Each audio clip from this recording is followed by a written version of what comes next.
It's swamping Minnesota and calling into question everything we know about our state. I spoke in the fall about the iceberg I saw ahead.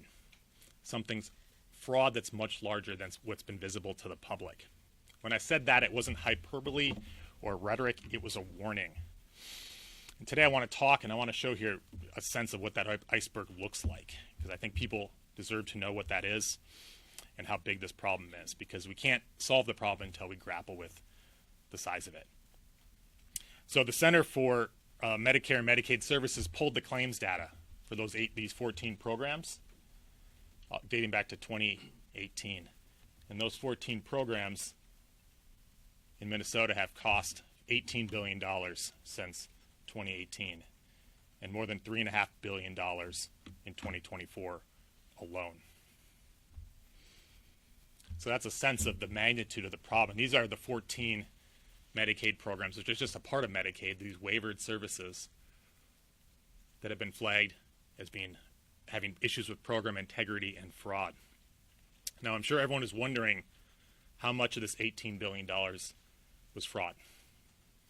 It's not the $1 million question, that's the $18 billion question. The answer is far too much, and the task ahead of all of us is not only figuring out how much of that money was fraud, because we know a significant amount was, but figuring out how to put an end to the fraud in our state and get control of it.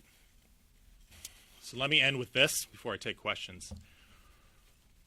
The magnitude of the fraud in Minnesota cannot be overstated. It's staggering amounts of money that have been lost. But it's not just about the money that's been stolen and wasted. This is a problem that's caused all of us to question what kind of state we live in. I think it's eroded our sense of collective statewide self-esteem and confidence. It's caused we have a state, as I've said before, that has long taken pride in having a strong economy, good schools, beautiful lakes, mini parks, and a sense of community spirit and civic mindedness. This fraud really calls into question all of that. And I know that it's gone on, it's been allowed to go on far too long. And we need to do whatever we can to stop it in its tracks. How much of it is legitimate?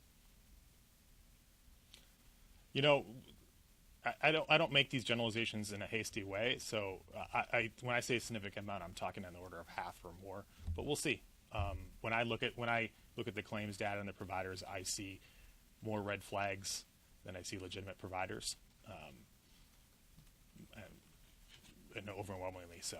So you're saying you have reason to believe more than half of that $18 billion likely represents fraud? I'm saying that's very possible, yes. Is there a win rate